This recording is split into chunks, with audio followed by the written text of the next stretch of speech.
Hey guys, it's Mike, and today I wanted to bring you a bit of a different video, something that would be more informational and helpful rather than just entertaining. And so I've gotten a lot of messages, both in private messages and through my friends chat, asking me what PKing is like in my bracket. I know I've talked about it in previous videos, but I got to thinking about brackets and PKing in general, and I realized that there's no real resource out there for people who want to know what PKing is going to look like at the different stages of development of their account. For a lot of people, it's hard to know whether you're making an Iron Man account or you're leveling an account regularly. It's hard to know when the optimal time for PKing is, given whatever your account's build is going to be. And a lot of people tend to either overshoot or underexpect when they should stop training or continue training before going out there to PK and then expecting to be successful. So I do want to make these videos into a series if you guys enjoy it. I'm going to obviously start with my level bracket because that's where I have the most knowledge, but if you guys like it and you want me to go out there and do it for every other level bracket, I absolutely will research and figure these things out.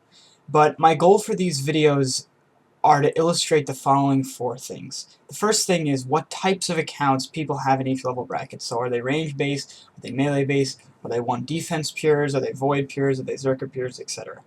The second thing is what each account type's stats will look like in this level bracket and what is required questing wise and other thing like Fire Cape or Torso or PC wise to have these different builds. The third thing is what the max hit for each common account type is. And the fourth thing is what you can expect the average kill to be worth for each type of account and the average cost of PKing for each type of account. So I just want to do a quick preface before I begin. Obviously, I'm not going to be able to cover every single kind of account here. There are random builds in every bracket that you'll run into. Like, for instance, I ran into a guy who was mage-based and had Vengeance on my level, and he was a Void Ranger too, but I looked him up and he had like 65 range with his 94 mage against me with 80 range, so there was really no way for him to win. But I'm not going to necessarily mention all the things like that, but yes, you will run into random accounts, but this is just meant to cover the majority of things that you're likely to see. And if I do leave anything out that you think is really common in these brackets, then of course leave a comment below and I'll definitely take a look at it. But without further ado, let's get started. Okay, so one of the most common account types that I see in my level bracket still is actually the 50 attack melee based pures. Let me just give you a brief sneak peek of what this account type is capable of.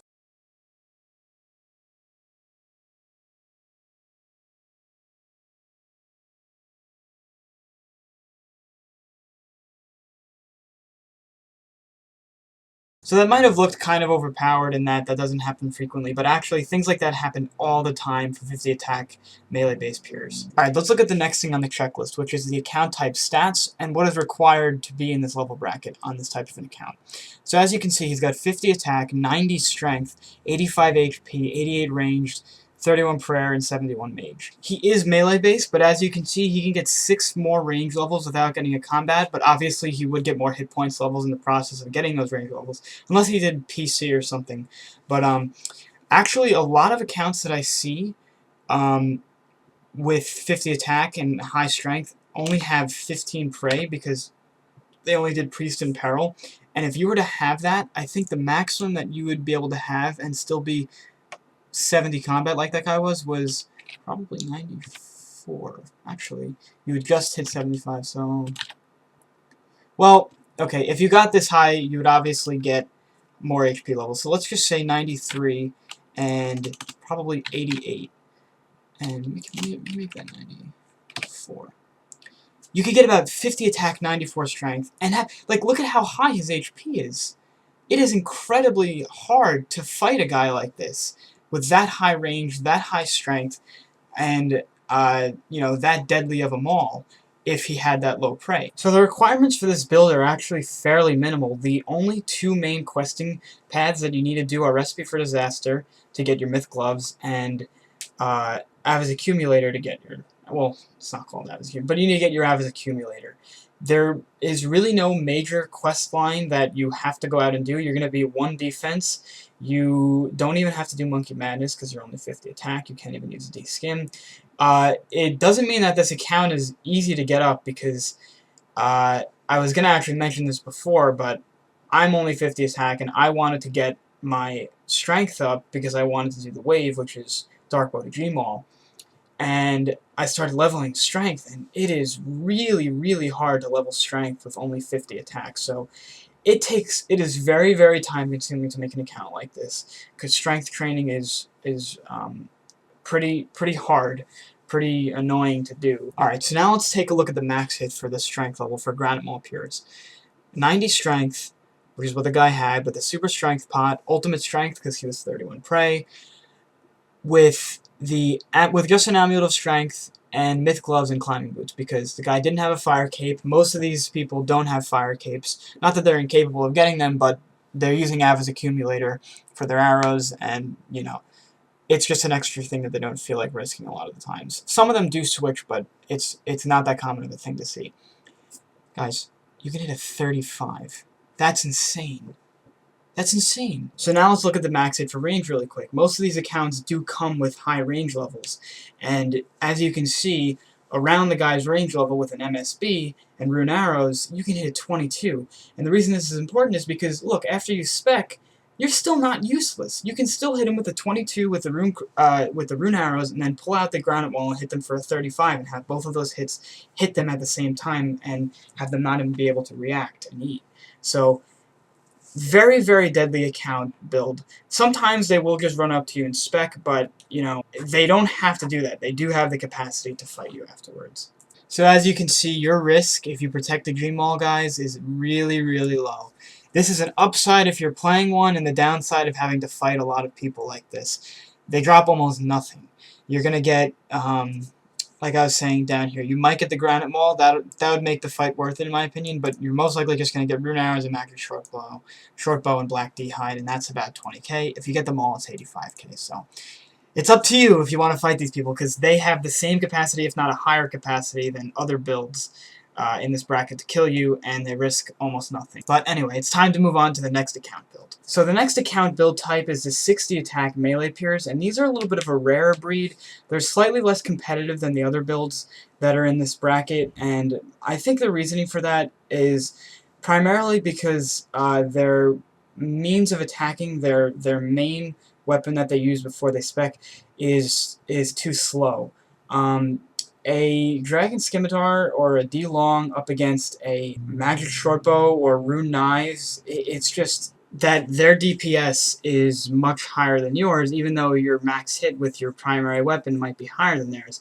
If you're taking 12, 12, 15, 15, 16, 16, you know, repeatedly with either a Magic Shortbow or Rune Knives, you gotta be constantly eating, and it's hard to get your opponent into a position where they're on the ropes, I like to call it, where they have to eat, and a lot of the times you can just get blown up before you even do anything. But I still think understanding this build path is important, because it gets a lot better and a lot more competitive once you get to a higher combat level and you're either fighting with much higher strength or against people who have defense. So I think the guy from that last clip is a good example of what I was talking about. He has 60 attack, 85 strength, 75 hit points, 62 range, 44 prey, and 66 magic. As you can see, guys, he has pretty low hit points.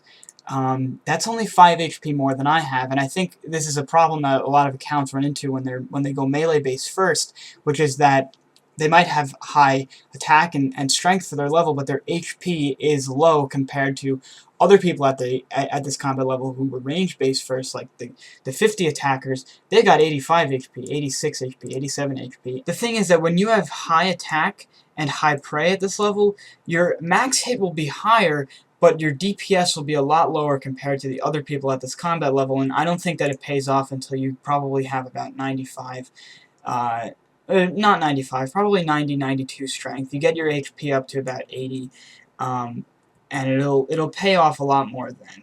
So the max hit for them is actually 31, that's not that bad, and that is with the Dragon Scimitar, and then let's see what they can do when they switch to the DDS. Dragon Dagger, and special, yes. So they can hit double 30s. Now that's insane. Now, you could run up to someone and hit 30, you know, you could just spec them 4 times and they might die. So the requirements for this build are pretty simple. The quests you have to do are Monkey Madness, RFD up to Myth Gloves, just like the other build, Horror from the Deep, I forgot to mention that. Oh, and I also forgot to mention Death Plateau for the other one as well. And for this, to get your climbing boots. And the other thing that I'd recommend is to definitely get your fire cape if you're going to do this. It will give you a competitive edge. It will equalize it a bit. So now let's get into the risk. Your cost is going to be an iron helm, an iron plate, a strength hammy, myth gloves, ring of recoil, prayer book, de-skim, de-hide pants. You could also use iron or really anything for your helm, chest, and legs. The fire cape, climbing boots, and a dragon dagger could be P, could be P++. So the total there is about 136k, and what they get is definitely your dragon dagger. They might get your de-skim, your de-hide pants are worth something, your climbers are worth something. So they'll probably get an average of about 35k, and they'll get about 105k if you lose the skin. Alright, I think I saved the best for last here. Obviously I'm biased, but of course we are going to discuss the Void Rangers in this bracket. There are many of them. They are probably the second most frequent next to the 50 attack peers, and they are definitely worth discussing. So for this build type, we're going to use myself as an example with my stats, because there are really only minor differences between myself and other Void Rangers. The only thing that I see different is that sometimes they have 52 prey instead of 44, which means that they will have 1 or 2 less range levels than me. But basically, you're looking at 50 attack, well, that's my own training, that doesn't really add to my combat level. 47 strength, doesn't add to the combat level. 42 defense, 70 hit points, 80 range, 42 mage, and 44 prayer. Okay, so the main requirements that you need to become a Void Ranger in my bracket are: you need a quest for Ava's Accumulator, you need to do Monkey Madness for Def XP, and if you want to do Chinning. Dragon Slayer for Def XP, Priest in Peril as a prerequisite for Nature Spirit, which is also Def XP, Fremity Trials for Def XP, and Hero's Quest for Def XP. The reason you want to do it all quested is so that if you decide to become Berserker later on, you didn't just, you can do that without being over 45 def.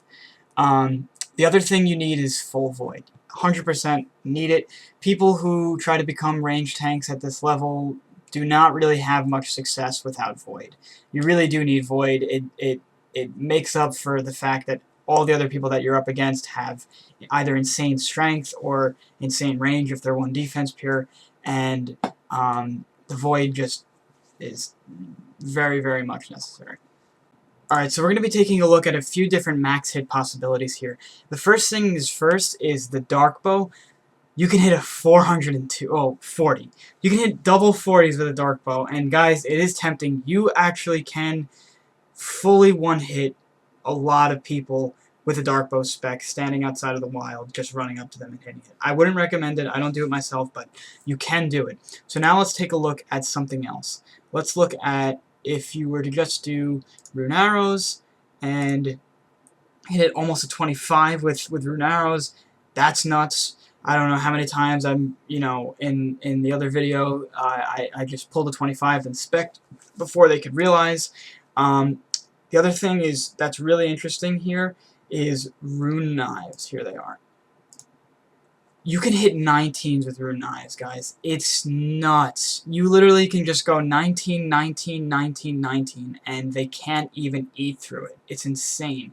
And the amazing thing about Rune Knives is that when you switch to your other weapon, you're still basically running off of the previous attack speed, so you can spec really quick with the really quick with the Dark Bow. And you can actually pull out your crossbow and shoot that one so fast that it hits before your previous Rune Knife hit even goes away. So let me just...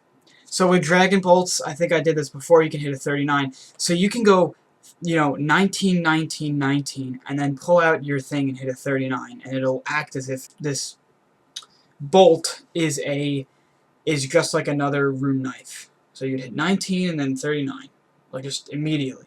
You can delete people. And in fact, my video that's going to be coming out tomorrow, which would be me commentating over the insane amount of kills that I've gotten PKing in the past 2 days, you will see this. So stay tuned for that. But yeah, those are your max hits. So the last thing I wanted to go over is just what my risk is versus what they get. So I'm risking the Void Helm, Void Top, Void Bottom, Void Gloves. If you use a magic shortbow, you typically bring about 40 Rune Arrows to... and if you use Rune Knives, you're going to be bringing about 15. You're going to use the Rune Crossbow. That's typically going to be risked because you're going to be speccing with a Dark Bow. You got to bring Dark Dragon Bolt's E for that. I typically bring about 5. You got to bring Dragon Arrows if you're specking with that Dark Bow 2, so that's 5 there. Ring of Recoil, Snakeskin Boots, Amulet of Glory, and the Avis Accumulator. Your total cost is about 160 to 165k, and they get most of that. The only thing is that rune knives actually go away really fast.